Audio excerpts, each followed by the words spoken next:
Hello, welcome to our second lesson on Unit 1 of National 5 Biology. This topic is all about transport across cell membranes. And we're going to be looking at the structure of the cell membrane, the movement of molecules across the cell membrane, and the effect of different solutions and concentrations on cells. So we'll start off with the structure of the cell membrane. So the cell membrane consists of two main components. Okay, and I use that word components because that's the word they use in the exam paper. So the two components are phospholipids and proteins. So if you can remember the two P's, phospholipids and proteins, you'll be able to remember the two components. Now, if we look at this diagram over on the right, we've got my poorly drawn, hand-drawn version here where we've got the protein labeled. That's the big chunky elements here within the cell membrane. And we've got the phospholipids, which are these little headed and legged molecules, which are in a double layer here. Okay, and you can see those laid out. So you need to be able to identify a phospholipid and a protein from a diagram in the exam as well. Okay, so just remember the proteins are the big chunky molecules that are found within the membrane, and the phospholipid are more smaller molecules which are in a double layer. The cell membrane is also selectively permeable. Now, by that we mean it only allows the movement of some substances into the cell. Okay, so larger molecules are unable to pass through the cell membrane and they have to be broken down or find another way to be passed in. Okay, molecules such as glucose and oxygen find it relatively easy to pass in and out of the cell, and that makes sense because we need those for aerobic respiration, for example. So the ability to pass in and out easily is advantageous for them, and that is why the cell membrane is selectively permeable to let in the things it really needs more easily and to keep out the things that it doesn't necessarily need. Okay, so that term that we use, the feature of the cell membrane, is that it is selectively permeable. Okay, so make sure that you know the meaning of selectively permeable and the two components of the cell membrane, the phospholipids and proteins. Okay, moving on. Passive transport. So we're going to be looking at both passive and active transport, but we'll deal with passive first. So passive transport occurs down a concentration gradient and does not require energy.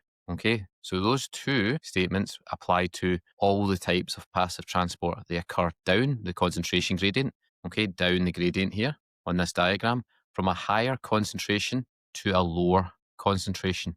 Okay, and the gradient is simply the difference between the higher and lower concentration. Obviously, if there's a bigger difference between high and low, then it's going to be a steeper gradient. And if there's a lower difference between the higher and lower, the gradient's going to be much less steep. Okay.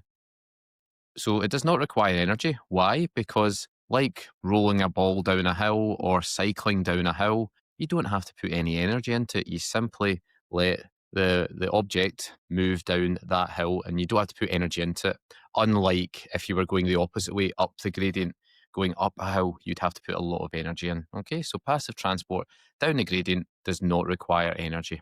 The two examples we're going to be looking at of passive transport are diffusion and osmosis. So again, we can see from the diagrams here, we've got diffusion on the left here and osmosis on the right. Now, at first glance, they probably look very similar processes, and they are, in many ways, very similar processes. We'll talk about the main differences between the two in a moment, but essentially, both processes, because they're passive transport, move from a higher concentration, an area of higher concentration here, to an area of lower concentration. And similarly on this diagram, area of higher concentration to an area of lower concentration. And the last thing to acknowledge is that there are different concentrations of substances surrounding cells. So when the cell finds itself surrounded by a different concentration on the outside compared to the inside of the cell, then there will be movement of molecules. Now, in this first example here, we've got 1, 2, 3, 4 blue molecules on the inside of the cell and 1, 2, 3, 4 blue molecules on the outside of the cell. So the concentrations of those molecules are equal, and therefore there will be no movement of molecules because it's already equal. That's essentially the outcome that we're looking for, is for them to be equal. Whereas on this diagram here, the number of molecules inside the cell are much greater than the number of molecules outside the cell. So because of passive transport, it'll move from an area of higher concentration to an area of lower concentration. So those molecules will move out of the cell from the inside to the outside. And lastly, we've got this diagram here, which only has 1, 2, 3, 4 molecules inside the cell and a whole bunch outside the cell there. Looks like about 12 or so outside the cell. Now, those 12 molecules are a higher concentration. So outside the cell has a higher concentration to inside the cell where we have a lower concentration. So therefore, due to the rule of passive transport, we're going to move from a higher outside to a lower concentration inside of the cell.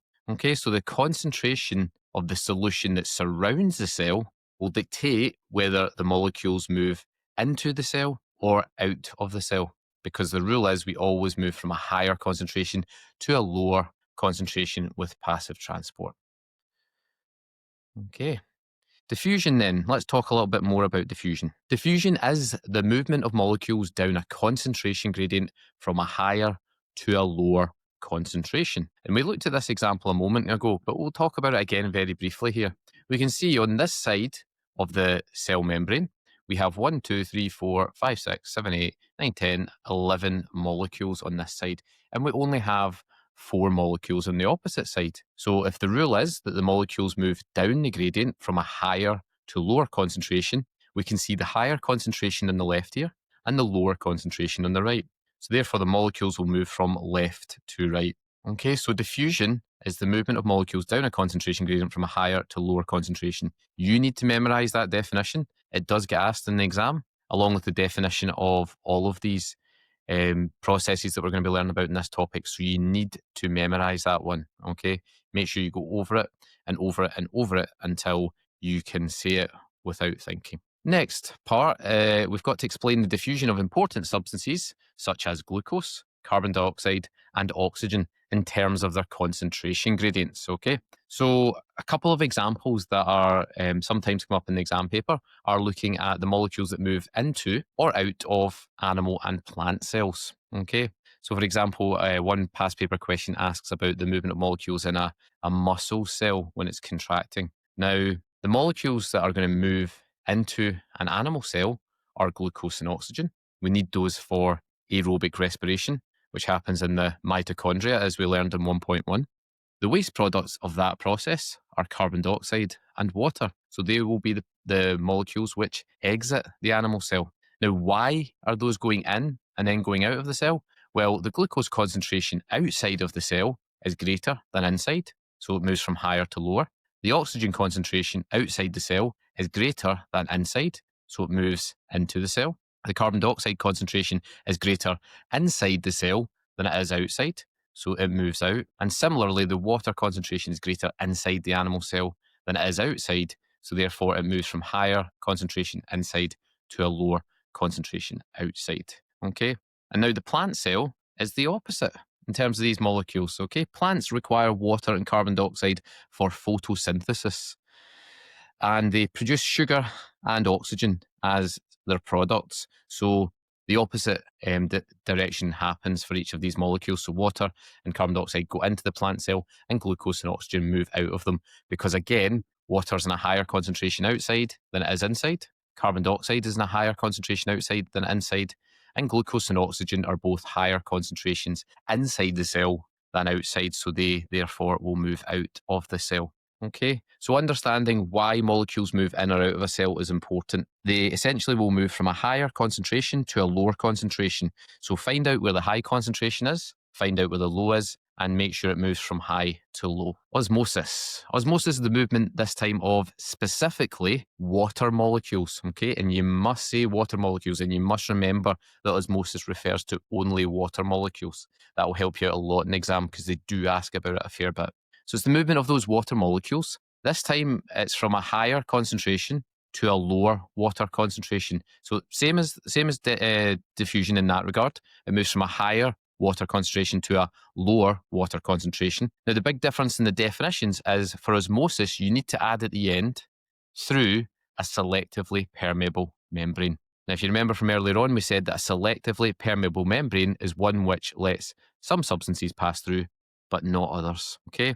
And just a little reminder that both osmosis and diffusion, the processes that we are looking at just now are passive transport. Therefore, they occur down the gradient, down the concentration gradient from a higher to a lower concentration, and they do not require energy. Now, why am I reminding you of that? Because, again, it's a common question in the exam for them to ask you to compare passive transport with active transport. And so it's important you remember that that osmosis and diffusion are passive transport, okay, and all of the features of passive transport. And we can see here these blue water molecules moving from a higher concentration through this selectively permeable membrane to an area of lower water concentration. Okay, so again, I would suggest memorizing this definition right here and making sure you can say it without thinking. Okay, next part. What happens to our cells and to plant cells, so animal cells and plant cells, when we place them in different concentrations of solutions? Okay, so again, excuse my poor drawing, but hopefully the diagrams are good enough that you can understand the process here. So it says animal cells can burst or shrink. Okay, animal cells can burst or shrink. So let's look at why animal cells can burst or shrink. Now, this is a red blood cell here, okay, a poorly drawn red blood cell. And HWC stands for higher water concentration, and LWC stands for lower water concentration. And you can probably guess that same means the same water concentration, okay? So obviously, if you put a red blood cell into a solution that has the same water concentration as the cell does, there will be no change because there's no higher and there's no lower water concentration. So there'll be no movement at all of the molecules. So therefore, the cell will stay exactly the same. However, when we place a red blood cell into a higher water concentration solution, the higher water concentration around the red blood cell and the lower water concentration inside the red blood cell will mean that water moves from the outside, where there's a high water concentration, to the inside, where there's a lower water concentration. Now, when you start putting water into a cell and keep filling it with water, eventually, like a water balloon or many other vessels, there'll be enough pressure in there that will burst, okay? And the red blood cell is no different. It will burst if it takes on too much water, if it's put into a high water concentration solution. Okay, something like pure water, for example, the one that they tend to use in the exam. On the opposite end of the scale, if you put your red blood cell into a lower water concentration solution and that lower water concentration surrounds the cell and the higher water concentration is inside the cell, then it's going to move from high inside the cell to low outside the cell. Therefore, the cell's going to lose water, and if a red blood cell loses water, it will shrink. Okay, so those are the different states that an animal cell can find itself in when it's placed in solution, and these are the names of those states as well. Burst for pure water or higher water concentration solution, and shrink for lower water concentration solution. Now, in the exam, they won't necessarily say a lower water concentration solution. They might say something like a 10% salt solution. Okay? 10% salt means 90% water. Okay, pure water means 100% water. So clearly the 100% water is going to be the high and the 90% water is going to be the low. Okay, looking at plant cells can become turgid or plasmolysed, we're told. But what does that mean? Well, similar to the animal cell, if you place a normal plant cell in a higher water concentration solution, it will gain water, higher water concentration outside the cell, to a lower water concentration inside the cell. So that gain of water will lead to the plant cell becoming turgid. Now, you might ask, why does it not just burst like the animal cell? Well, we know from topic 1.1 that plant cells have a cell wall, and that the cell wall helps to provide structure, shape, and support for the cell. That means that when it starts filling up with water, that cell wall helps to prevent the plant cell from bursting. You can see here the vacuole also filling up here with all of that excess water. Obviously, when we put it into the same concentration of water, then there's going to be no change. Okay, again, excuse my poor drawings. They are supposed to be identical, those two cells. So there will be no change. And then lastly, when we place the plant cell into a lower water concentration solution, it's going to go from a high water concentration inside the cell to a lower water concentration outside the cell. So water's going to leave the plant cell and it's going to shrivel up. Okay. Now, in the animal cell, we called that it shrinks. Okay. But in the plant cell, again, because of the cell wall, it doesn't do it in quite the same way.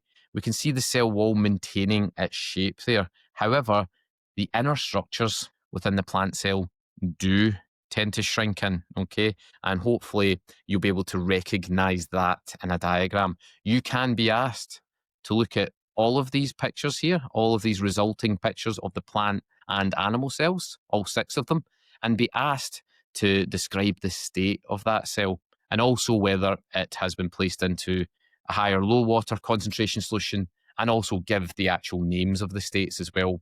And that's burst and shrink for animal cells and turgid and plasmolyzed for plant cells. Okay, and again, I always think with this, seeing these questions in action is the best way to understand them.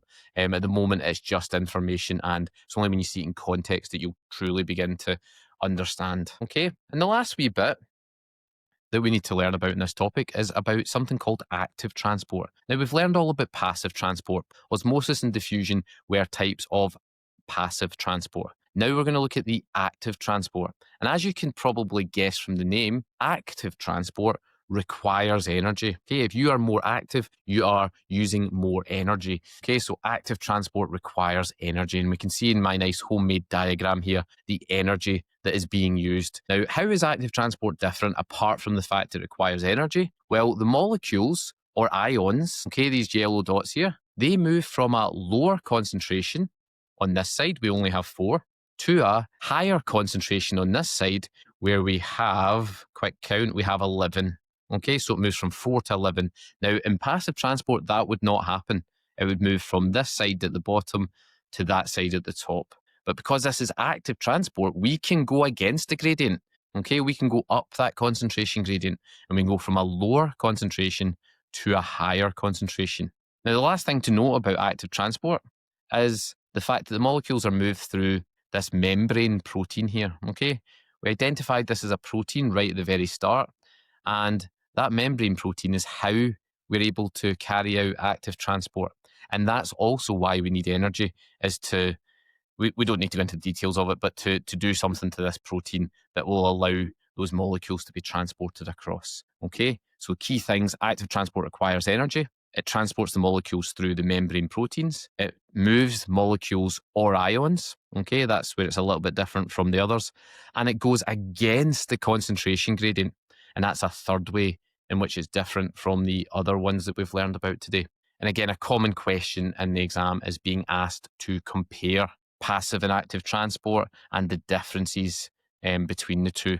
Okay, and the reasonably straightforward way to remember it is that active transport is in many ways the opposite of passive transport. Okay, so whatever you write for one, you're writing essentially the opposite for the other one. Okay, so a little summary just to finish.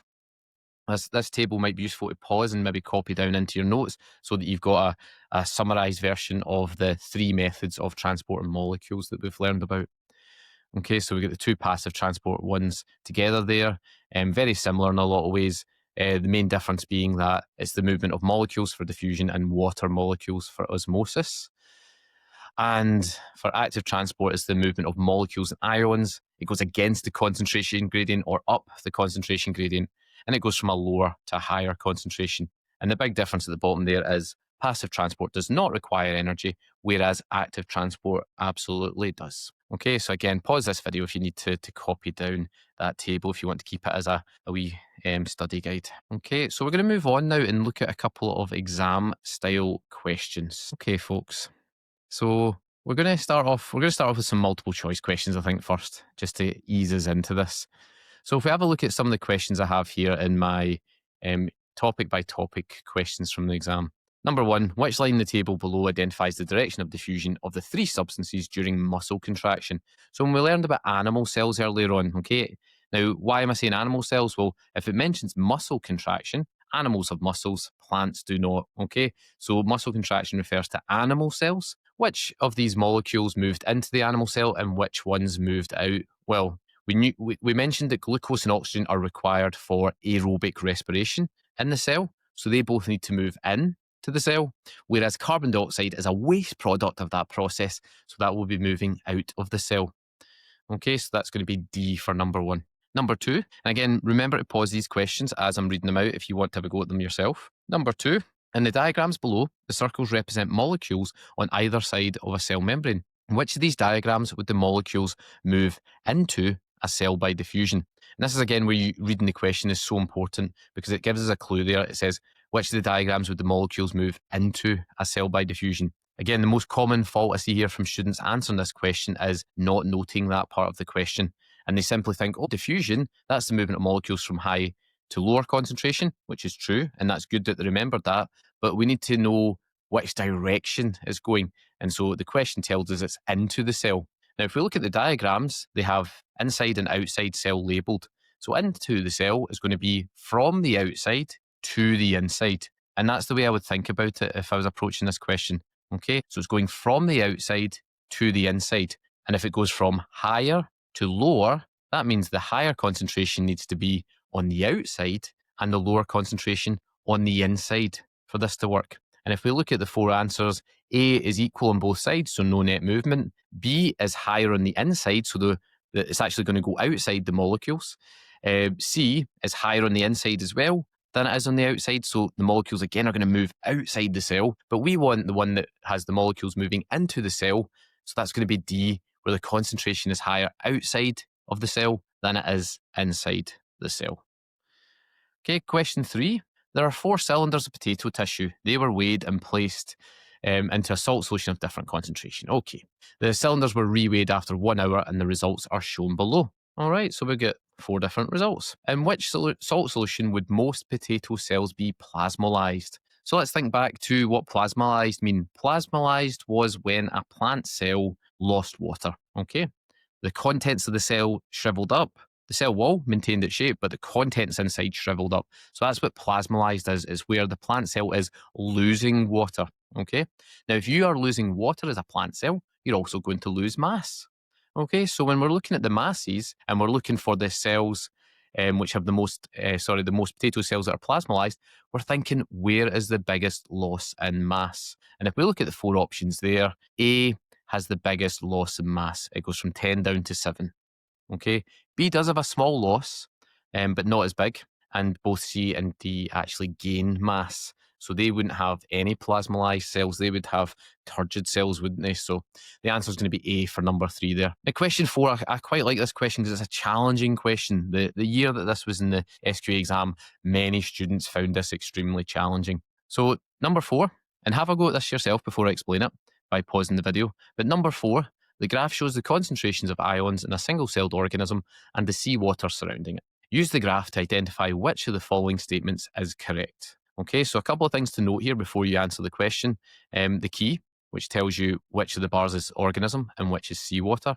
And think about the direction of movement again, okay? You've got to read the statements really carefully to see, is it going into or out of the organism? Okay, so number 1, A says sodium ions will move into the organism by active transport. So if we look at this sodium column here on the right, it's saying into the organism, okay? The organism is the light grey. So if it's going into the organism, that means it's going from the seawater to the organism. So it's going from a higher concentration in the seawater to a lower concentration in the sodium. Now it says by active transport. And if we remember our definitions, active transport is the movement from a lower concentration to a higher, okay? But this one's telling us it's going into the organism from the seawater higher to the organism lower. Okay, so it's not going to be active transport for the first one. The second one, sodium ions will move out of the organism by diffusion. So if it's moving out of the organism, it's going from here, the light grey, to here, the dark grey. So that's going from lower to higher. Is lower to higher diffusion? It is not. Diffusion is the movement of molecules from a higher concentration to a lower concentration. So that means that B is also wrong. C, potassium ions will move out of the organism by active transport. So out of the organism means from the organism to the seawater. So that's from light grey, higher, to dark grey, lower. Is higher to lower active transport? It is not. Okay, active transport is lower to higher. So therefore C is incorrect as well. Now you might think, oh, well, obviously D is right, but we should absolutely check that in the exam just to be sure it's correct. So potassium ions will move into the organism by active transport? Well, let's have a look. Into the organism means from the seawater to the organism, so from dark grey to light grey. And dark grey is lower and light grey is higher, so it goes from lower to higher. Is lower to higher active transport? It absolutely is. So therefore, D is going to be our answer for this question. Okay.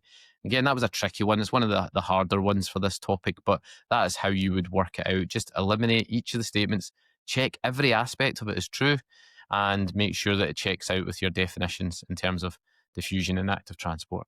Okay. Question 5 is a percentage increase question. You'll get one of these in the exam. Change over original times 100, okay? So this one goes from 25 to 30. So that's a change of 5. 25 to 30 is a change of 5. Divided by the original. The original weight was 25. So 5 over 25 is 0.2. And then we times that by 100 to give us the 20%. Okay, so that's going to be C there, is the percentage increase in mass. So just remember, change over original times 100 to work out your percentage increase. Okay. Number 6, we'll do this as the last one for now in the multiple choice. Glucose molecules in low concentration are in low concentration in the kidney, and they have to be moved into the bloodstream where there's a higher concentration. So it's telling us in the question, we want to move from low to higher. Now, immediately in our head, we should be thinking lower to higher. That's active transport, isn't it? So the process responsible for this action is osmosis, goes from higher to lower. That's not what we want. Diffusion goes from higher to lower. Also not what we want. Passive transport, well, passive transport is the term for both diffusion and osmosis. So again, it's higher to lower. We want lower to higher. So active transport is the one that's going to do that job for us, okay? To transport those glucose molecules from a low concentration in the kidney to a higher concentration in the bloodstream. Okay. Actually, we'll do this one because it's one that we've not really covered yet. So number 7 here says animal cells left in a solution with a lower water concentration than their contents. So we think back to the diagram. Lower was the downward arrow from the red blood cell. When they were left in a lower water concentration, what happened to them? Well, if the animal cell is in a lower water concentration solution, the animal cell will have a higher water concentration inside. Therefore, if it moves from high to low, it's going to go from inside to out. So the animal cell is going to lose water. And if it loses water, the term for that is it will shrink. So 7 is A. Okay. Number 8, which row in the table describes the effects on red blood cells if they were left in the liquids shown for 20 minutes? So we've got the two liquids, we've got pure water and we've got 10% salt solution. Okay. So very similar question to above, certainly drawn on the same knowledge. The first column here says pure water. So this is a red blood cell, an animal cell. What is going to happen to any animal cell when you place it in pure water? Well, the higher concentrations are outside the cell, so therefore the water will move into the cell, and if water moves into an animal cell, it will swell and burst. So that means it can only be A or B. What happens if we place it in a 10% salt solution? Well, the opposite is going to happen. And what's the opposite of the animal cell swelling and bursting? It's that it shrinks, okay? Because remember, plasma lies is only in plant cells, not animal cells. Okay, question 9. Plant cells were placed in a strong salt solution. I've kind of given you the answer in the last question, but let's do it anyway. Which of the following statements describes the state of the cells and the reason for this? So, strong salt solution means a lower water concentration. That means that the water is going to move out of the plant cell into the lower water concentration that surrounds it. That means the plant cell is going to become plasmolyzed. And why is it going to become plasmolyzed? Because it's lost water. Okay, so it's going to be deplasmolyzed due to water loss. Okay, let's just do number 10 just to round it up to an even number. It says a piece of potato was cut and weighed. It was placed in pure water for 1 hour, then removed, dried, and reweighed. Finally, it was placed in a concentrated salt solution for 1 hour, removed, dried, and weighed again. Which line in the table below records the results most likely to be obtained by these treatments? Okay, so again, pause this if you're going to have a go yourself, but let's talk our way through it. So the original mass of the potato is in the first column. This is the mass after 1 hour in pure water, and this is the mass after 1 hour in concentrated salt solution. Now, if you place any cell into pure water, it will gain mass. Why will it gain mass? Because there will be a higher water concentration outside, i.e. the pure water, than there is inside the cell. So water will move into the cell and it will gain mass. So we're only interested in answers where when it's placed in the pure water, we gain mass. Okay, so that's going to be A, or it's going to be D. Now, when we place it in a salt solution, that's going to be a lower water concentration, therefore, a lower water concentration, and therefore we are going to lose mass. Okay, and the one that then loses mass is A. So our answer is going to be A for this one. Okay, folks. So I hope those questions in that lesson were really useful for you, and I'll see you next time for a lesson on DNA and proteins. Bye for now. Class dismissed.